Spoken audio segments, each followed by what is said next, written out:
ఆ మనసు కవి యాత్రే అని ఉండేది అధ్యక్ష. ఆయన కనుక ఉండుంటే ఇది చూస్తే పాపం ఆత్మహత్య చేసుకునేవాడు. ఇంత మనసు లేకుండా పనిచేస్తాయి ఆ ప్రభుత్వాలు, మనుషులు ఇంత దరిద్రంగా ఉంటుందా అని ఆ రకంగా ఉంది అధ్యక్ష. ఇది అధ్యక్ష స్పీకర్ గారు చూసుకుంటారు విషయం.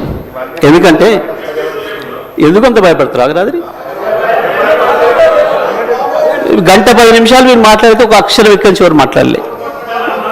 అగమానం కాకుండా మొదలే కాకపోయా ఎందుకు అగమవుతారు అప్పుడే? అయ్యో మొదలే కాకపోయా ఊరే ఇంకా ఉంది కదా అధ్యక్ష. ఒక గవర్నర్ గారి గురించి మేము విన్నాం. సరే పార్టీ ఏదున్నా ఎట్లా ఉన్నా గతంలో వారిది ఒక మంచి మనిషి అని, ఒక ఇంటిగ్రిటీ ఉన్న వ్యక్తి అని, గొప్ప చదువుకున్న వ్యక్తి అని. కానీ పాపం వారితోని 36 నిమిషాల్లోనే 360 అవాస్తవాల్ని మాట్లాడొచ్చారు. 36 నిమిషాల్లోనే 36 15 నెలల వాళ్ళ ఫలితనాన్ని 15 నెలల్లో వాళ్ళు చేసిన పనికి 36 నిమిషాల్లో 360 అబద్ధాలు, అవాస్తవాలు. నిజంగా కూడా పాపం గవర్నర్ గారు మనసు ఎంత గింజుకుందో వాళ్ళు చదవటానికి. ఇంగ్లీష్లో అర్థమై ఉంటుంది, ఇంగ్లీష్లో అర్థమై ఉంటుంది అధ్యక్ష. నాకు తెలిసి మనస్ఫూర్తిగా చదవలేదు, గవర్నర్ గారు కూడా మనస్ఫూర్తిగా చదివి ఉండరు అధ్యక్ష. అది నాకు తెలిసి ఎట్టి బస్సులో గవర్నర్ గారు మనసుతో మాత్రం చదవలేదు అధ్యక్ష. పాపం చాలా మెకానికల్గా చదివి ఎప్పుడు వెళ్ళిపోవడం అన్నట్టునే పోయాను పాపం అధ్యక్ష. సరే ఇది ఒకవైపు అధ్యక్ష. నేను చదివిన మిత్రులతో మాట్లాడుతున్నా, దీన్ని ఎక్కడ మొదలు పెట్టాలి, ఎక్కడికి పోవాలి, ఇది నేను ఆలోచన చేస్తూ ఈ మధ్యకాలంలో నేను రైతుగా జరుగుతున్న పరిణామాలు, వ్యవసాయ రంగంలో వస్తున్న పరిస్థితులు, ఎండిపోతున్న పంట పొలాలు, ఎక్కువ తిరుగుతున్నా కాబట్టి అక్కడ రైతుల దగ్గరికి వెళ్తున్నా, రైతులతోనే ఉంటున్నా కాబట్టి ఆ రైతుల్ని కలిసి మధ్యకాలంలో ఎక్కువ మాట్లాడచ్చుమని కాబట్టి ఒక్కసారి అదే రైతులతో ఒకసారి మాట్లాడి చూద్దాం. అయా రాష్ట్ర ప్రభుత్వం గవర్నర్ గారి చేత ఈ రకంగా మాట్లాడించింది ఇవాళ. సరే నేను వచ్చిన ప్రతిసారి మీరు నీళ్ళ గురించి కొట్లాడండి సార్, మీరు అసెంబ్లీలో మాట్లాడండి సార్ అని అడుగుతున్నారు. నాకు అవకాశం ఇస్తే మాట్లాడతా అని చెప్పిన, ఇక్కడ మరి స్పీకర్ గారు ఇస్తే కదా మాట్లాడాల్సింది మేమని. సరే నా అదృష్టం కొద్దీ మా అధ్యక్షులు గారు, మా నాయకులు కేసీఆర్ గారు దీనిపైన నన్నే మాట్లాడమని చెప్పారు. ధన్యవాదాలు వారికి. మీ ముఖ్యమంత్రి కంటే దూరంగా ఏం లేడు, 2 కామెంట్స్ బంద్ చేయండి. ఇక మీ ముఖ్యమంత్రి కంటే దగ్గరనే ఉన్నాడు. ఎక్కువ మాట్లాడొద్దు, ఇక నాకు ముందట ఎక్కువ మాట్లాడుకొని మూసుకోండి. అధ్యక్ష మాట్లాడితే ఆ రైతులకే వినిపిద్దాం ఈ విషయం కూడా అని మొత్తం వినిపించిన అధ్యక్ష తెలుగులో ఫోన్లోనే. నేను మనం పోయినప్పుడు ఒక తండ పోతుంటే ఇటువైపు మళ్ళీ పెద్ద మట్టి గుట్టలు కనబడుతున్నాయి. ఆగిన మళ్ళీ ఎందుకు వచ్చినాయి ఈ గుట్టలు, మట్టి గుట్టలు అని. బావులు తీయడం మొదలైంది అధ్యక్ష. మళ్ళీ సరే చూద్దాం ఈ బావికి ఎంత ఖర్చు అయింది, నీళ్ళని ఊరుతున్నాయని చెప్పి కారు దిగి బావి దగ్గర పోయినప్పుడు అక్కడి నుంచి గొర్రెలు వస్తున్నాయి. గొర్రెలు కాసుకున్నాయి రైతులు, గొర్రెల కాపర్లు కూడా, సోదరులు కూడా వచ్చారు. వాళ్ళకే చేసిన అధ్యక్ష. వెంకట్రాములు, రాజయ్య ఇద్దరు ఎందుకు రైతుల గురించి అనేది భయపడుతున్నారు, గొర్రె కాపర్లు రైతులనే భయపడుతున్నారు అధ్యక్ష. వాళ్ళకే మాట్లాడిన అధ్యక్ష నేను. ఎందుకంటే ఇది ప్రజలకు సంబంధించిన బడ్జెట్ కాబట్టి ప్రజలతోనే మాట్లాడినా మీరాగా కమిషన్లు ఇచ్చినట్టు మాట్లాడలేదు. నేను రైతులతో మాట్లాడిన అధ్యక్ష. మా వెంకటరామయ్య, మా రాజన్న ఇద్దరికి వినిపించిన మా రవినాయక్ కూడా వినిపించి ఇది ఏం మాట్లాడేది దీని మీద నేను ఎట్లా అనిపిస్తుంది అని అడిగిన. ఇలా మీకు అర్థం కాదేమో సార్, దీంట్లో మా ఊర్లే వెంకటయ్య అని ఉండే, ఆయన ఊర్లో ఏతు వెంకటయ్య కూడా అందరూ ఆయన కథ ఉంది ఇలా అన్నారు. ఏం కథ అని అడిగిన.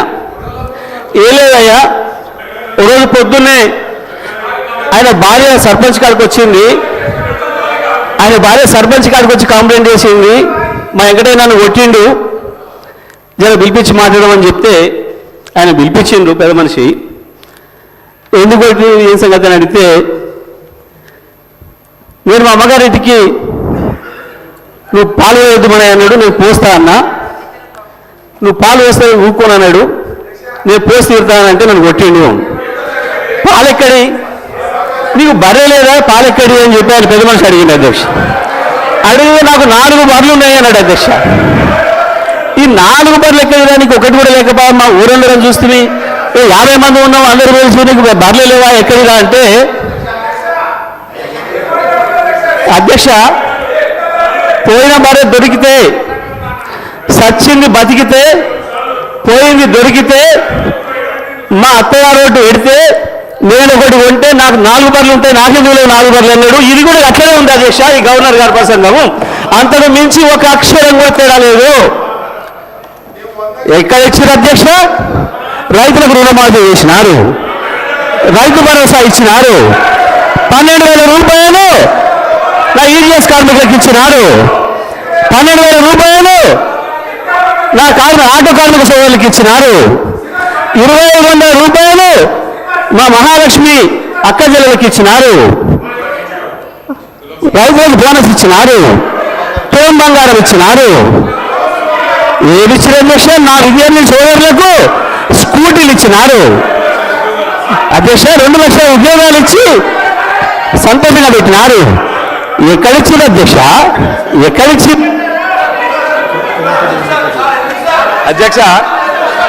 అధ్యక్ష పచ్చ కామర్ల వారికి దేశమంతా పచ్చగా అన్నట్టు ఎన్ని సంక్షేమ కార్యక్రమాలు అమలవుతుంటే గవర్నర్ గారి ప్రసంగంలో అన్ని అచ్చు గుద్దినట్టు చెబితే వాళ్ళకి అర్థం కాకపోతే ఎట్లా అధ్యక్ష? ఆ స్కూల్లో చదువుతూ అట్టే ఉంటుంది అధ్యక్ష. ఈరోజు ఆ స్కూల్లో చదువుకుంటే అట్టే ఉంటుంది అధ్యక్ష అంటున్నా. ఈరోజు 21,000 కోట్ల రూపాయలు రైతులు రుణమాఫీ చేస్తే వాళ్ళ కళ్ళ కనిపించకపోతే ఎట్లా అధ్యక్ష? ఈరోజు ఆయన కళ్ళులో 149 కోట్ల ప్రయాణం చేస్తే వాళ్ళు కనిపించకపోతే ఎట్లా అధ్యక్ష? గృహజ్యోతి అధ్యక్ష 200 యూనిట్లు జగదీశ్వర్ రెడ్డి గారు ఊర్లో వెళ్దాం అధ్యక్ష. పల్లెటూర్లలో 95% గృహజ్యోతి అమలవుతుంది అధ్యక్ష. 200 యూనిట్లు. మహాలక్ష్మి స్కీము 21,000 కోట్ల అధ్యక్ష. మొన్న మా బట్టి విక్రమార్ గారు అంతర్జాతీయ మహిళా దినోత్సవం చెప్పిండు. ఎన్ని కార్యక్రమాలు అమలవుతుంటే ఏదో 4 బర్రెల కథ చెప్పుకుంటూ పోతే ఇంకా మేమే ఉన్నామని చెప్పనుకుంటే ఎట్లా అధ్యక్ష? ఈరోజు వాళ్ళు ఊహాలోకంలో ఉన్నారు అధ్యక్ష. ఇంకా వాళ్ళు ఊహాలోకంలో ఉన్నది, ఇంతకు చెప్పినట్టుగా ఊహాలోకంలో ఉన్న అధ్యక్ష. ఈరోజు ఈ 15 మాసాల్లో ఈ ప్రభుత్వం అనేక చక్కటి సంక్షేమ కార్యక్రమాలను అమలు చేస్తున్నాం, ముందుకు పోతున్నాం. అదే గవర్నర్ గారి ప్రసంగంలో ఉంది అధ్యక్ష. గవర్నర్ గారికి గౌరవీయం చెప్పని కోరుతున్నాం అధ్యక్ష. ఈ సందర్భంగా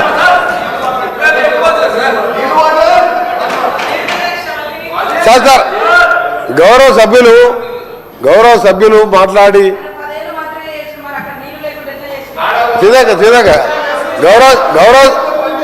గౌరవ సభ్యులు వారు 2013 ఎన్నికల మేనిఫెస్టోలో కానీ మేనిఫెస్టో కంటే ముందు ఆయన పార్టీ పెట్టినప్పుడు కానీ ఒక అధికారానికి వచ్చేటప్పటికి ఒక 10 లక్షల సార్లు దళితుని ముఖ్యమంత్రి చేయకపోతే నా మెడ మీద తల ఉన్నది అన్నాడు. నువ్వు ఇంప్లిమెంట్ చేసినావా?